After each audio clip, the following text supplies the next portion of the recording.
والسلام على سيدنا محمد وعلى آله وصحبه أجمعين. السادة الحضور. Buenas tardes. أما بعد فإن الانكفاء على الدوات La verdad es que والاتصال العصبيات vivir de una forma cerrada y dar la espalda a los vecinos y a las demás culturas, además de no reconocer las convicciones de los demás, realmente no responde de ningún modo a lo que es el sentido común.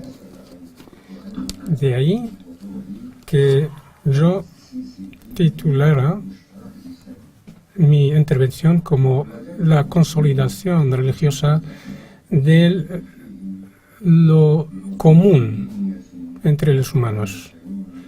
En esto pues podemos encontrar muchas referencias tanto en el Corán como en el Antiguo Testamento o en el Nuevo Testamento, además de muchas referencias de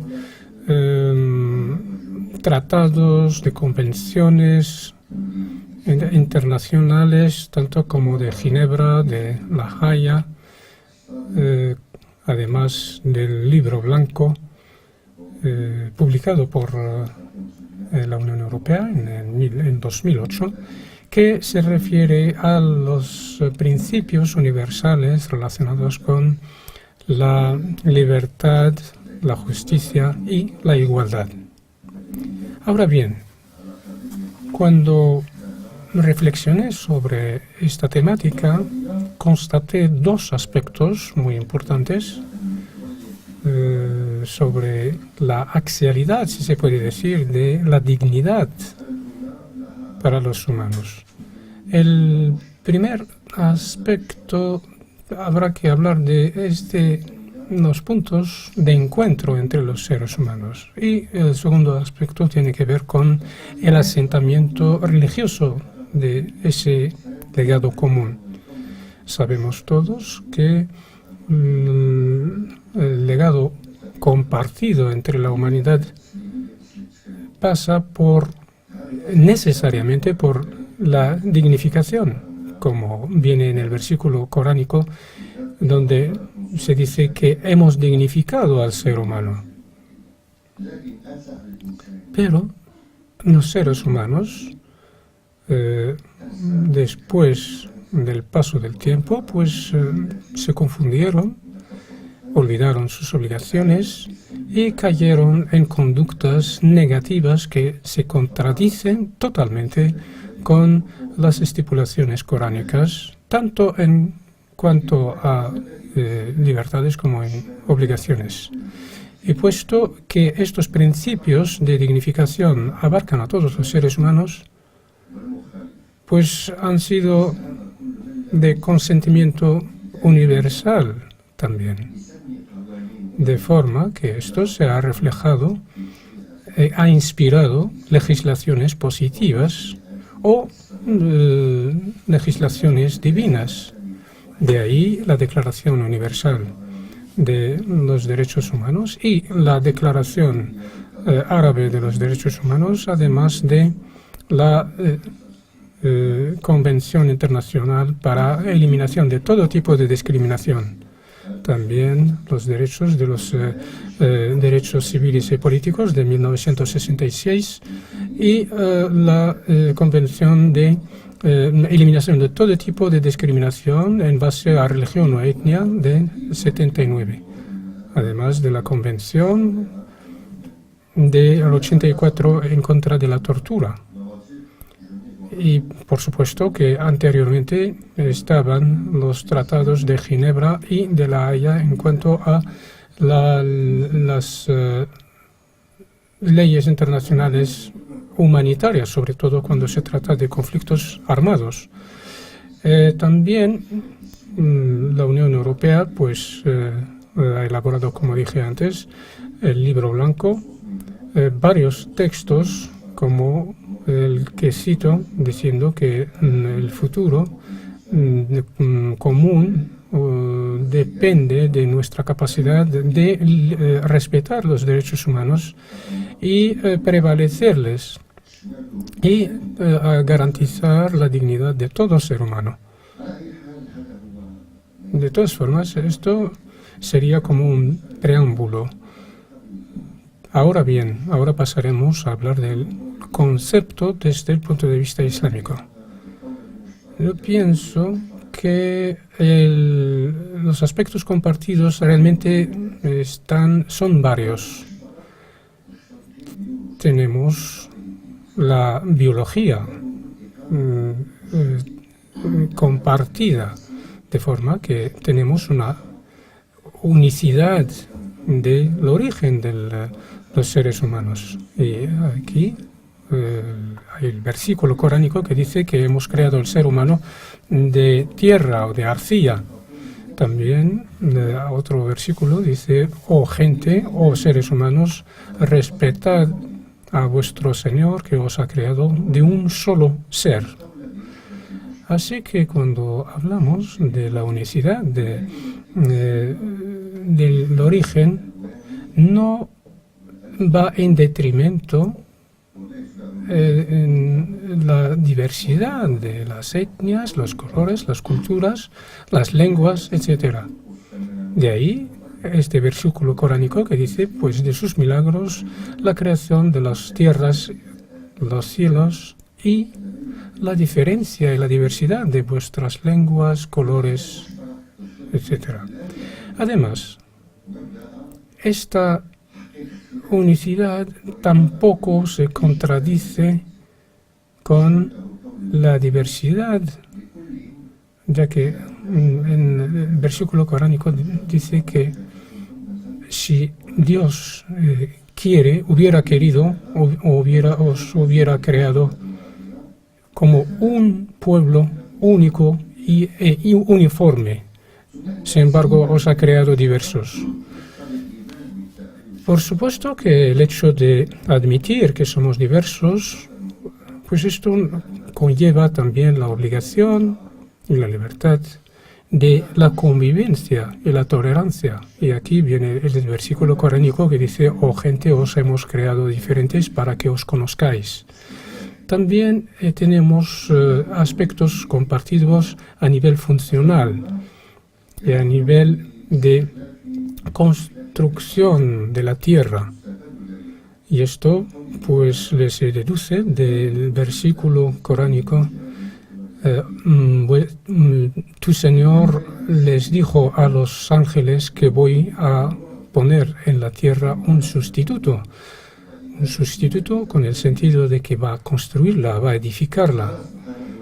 En este mismo contexto dijo el Corán, el Señor os ha creado de la tierra para que la vais construyendo. Zamkhashari, uno de los exegetas, ha explicado esto diciendo que esto es como una prerrogativa a los seres humanos para desempeñar una función que en realidad era divina. No voy a referirme a la introducción de Ibn Khaldun, que también habla mucho de estos aspectos. Y en el Génesis se dice que ahí tenéis la tierra, habitadla y llevad a cabo comercios. Otro aspecto es que esto tiene como consecuencia pues el asentamiento de los derechos y también las obligaciones, y sobre todo acatar las leyes que regulan las distintas relaciones. En este sentido, tenemos este versículo coránico que dice: «Oh David,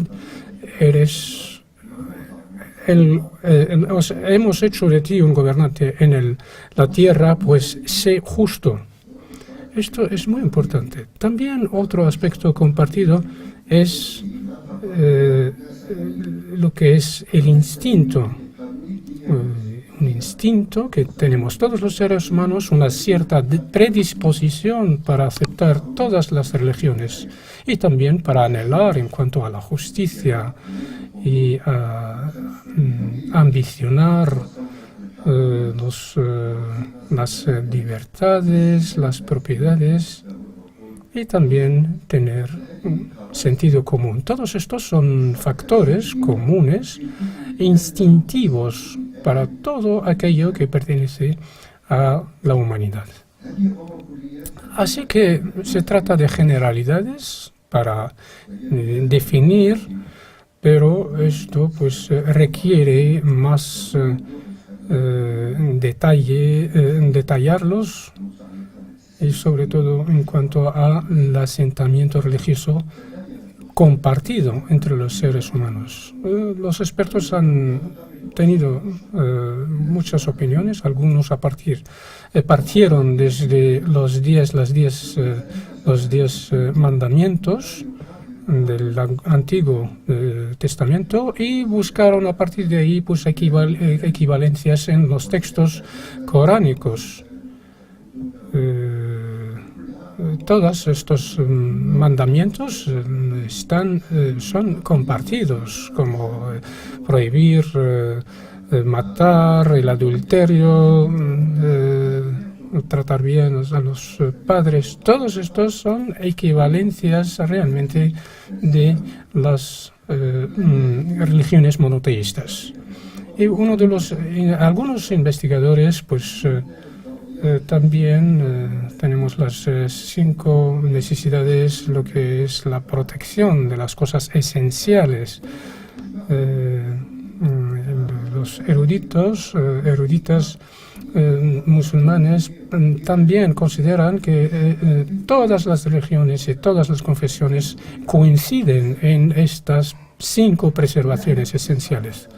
Ahora bien, estos dos aspectos generales a lo mejor no permite entrar en algunos detalles más específicos, pero en este caso habría que hablar de los derechos compartidos y consentidos y rubricados por todas las religiones. Primero, el ejercicio de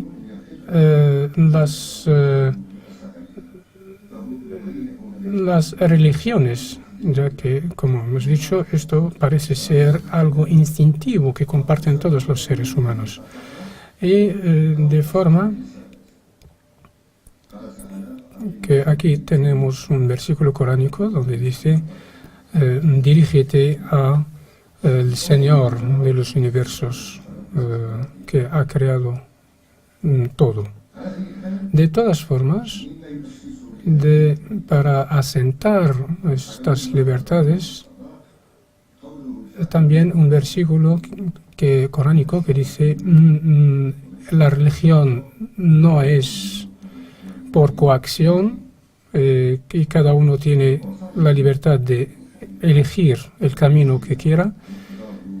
Y es verdad que esto no impide o manifestar discrepancia, y esto no contradice el artículo 18 de la Declaración Universal de los Derechos Humanos, ya que habla de el derecho de la libertad de cambiarse de religión o de confesión. Es verdad que nosotros no hemos encontrado una respuesta, porque el versículo habla de que no hay coacción en la religión, pero se refiere más bien a un ser humano antes de abrazar cualquier confesión. Y muchas veces tenemos preguntas de que los anteriores versículos no se insertan en este contexto. Yo diría que los anteriores versículos sí que se refieren a la libertad de elegir. Ahora bien, en cuanto al cambio de religión, el Islam tiene una peculiaridad de que de forma que quien renuncia a esta opción, pues parece que cae en una contradicción. Y esto parece paradójico, pero como esto nos lleva a hablar de la ridda o la gente que, los herejes, la gente que han dejado el Islam. Pero en los conceptos de la legislación sharia islámica, pues hay un campo bastante ambiguo, no hay una exhaustividad, de forma que en el Corán no se trató tampoco de una forma muy precisa. Estoy hablando de los versículos coránicos. Pues habló de que la gente que abandone el Islam pues no va a tener pleno rendimiento de su actividad espiritual, de forma que el versículo dice aquellos que salgan de su religión pues no tendrán rentabilidad y estarán en el infierno. Pero no hubo ningún tipo de castigo terrenal, de forma que todas lo que conocemos como castigos son más bien resultado de hermenéuticas y de interpretaciones que están en mano de los gobernantes, de forma que tanto si se trata de una herejía individual o colectiva, si tiene una motivación política o intelectual, de forma que todo es muy relativo y es más bien obligación del imam de zanjar esta cuestión y ver a qué categoría pertenece esta conducta, pero de todas formas esto es una cosa que ha sido mencionada por el artículo 18 de la Declaración Universal. También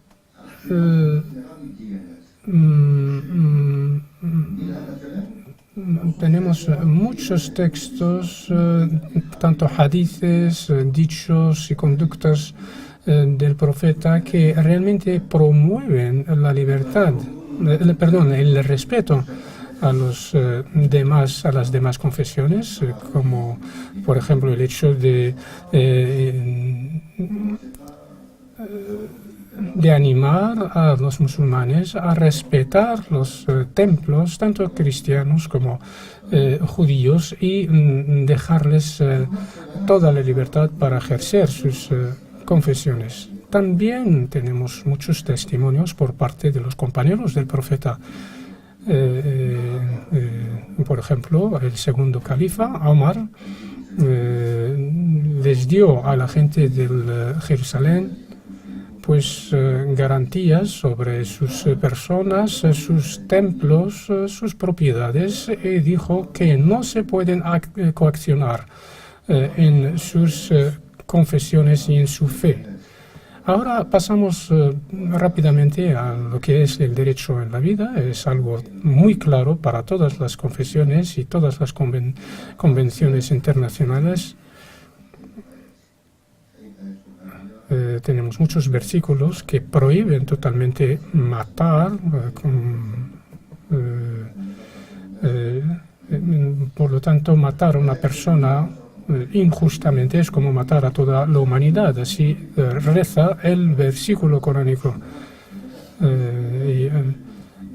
Hay incluso algunos hadices que prohíben hacer daños menores, no solo llegar a matar, sino incluso mirar malamente a alguien se considera como una agresión a ese ser humano.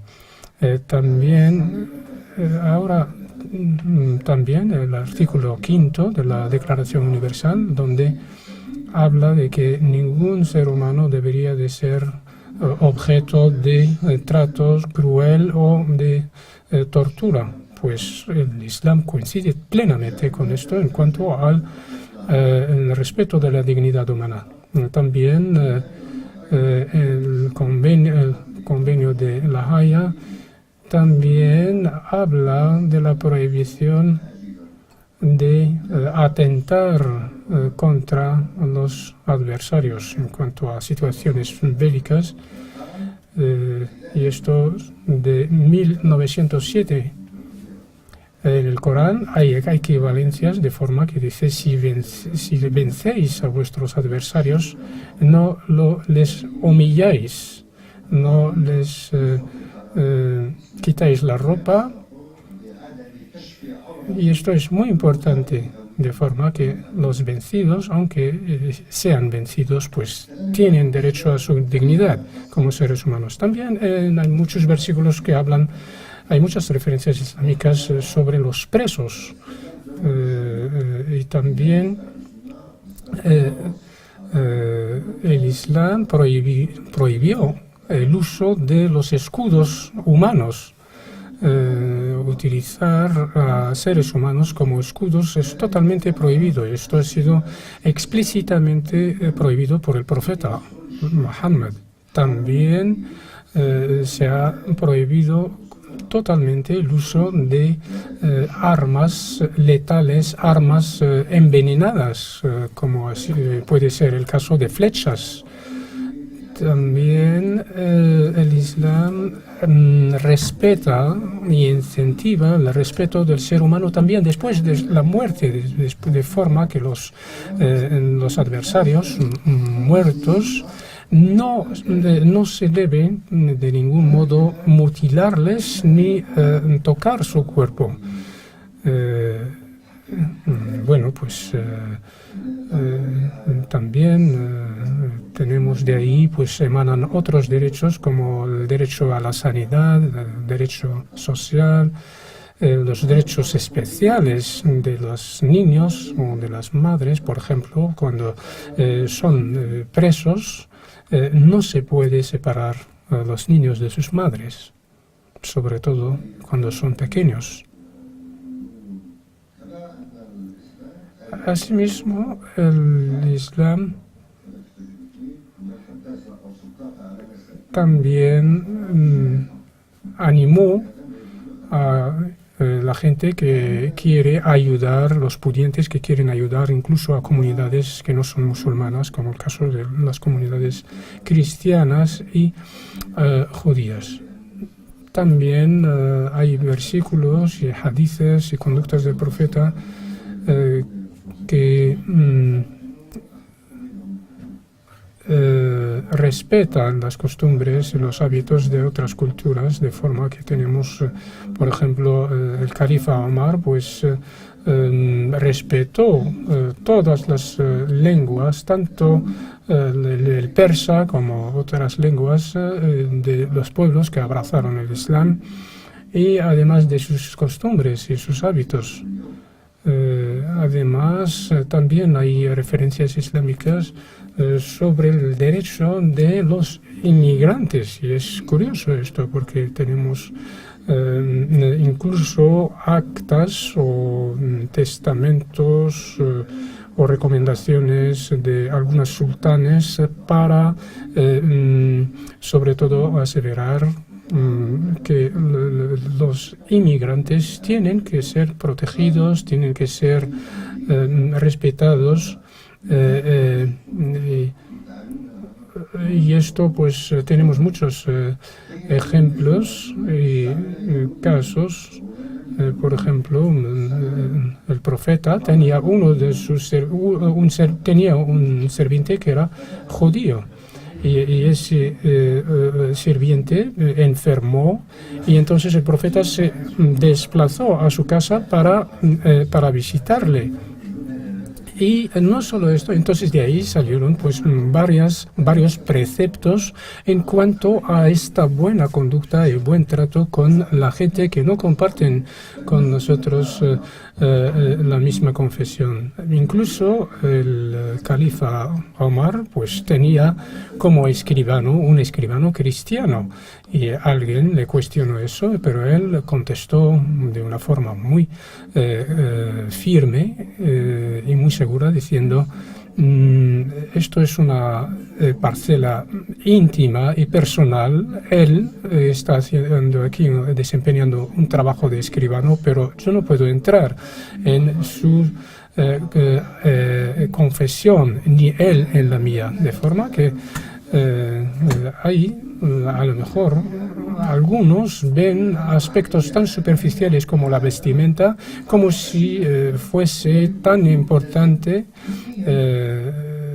y puede cuestionar o puede a lo mejor prohibir o puede a lo mejor criticar, pero realmente el Islam ha sido respetuoso con todo tipo de hábitos, de costumbres, y en Europa pues es normal que haya peculiaridades y es normal que haya particularidades en España que sean diferentes de las particularidades tanto germanas como británicas, de forma que esto tenemos que tenerlo presente. Y a lo mejor, bueno, parece que ya he agotado mi tiempo y por lo tanto vamos a tener a lo mejor en el debate oportunidad de esclarecer otros aspectos, y muchísimas gracias por su buena atención.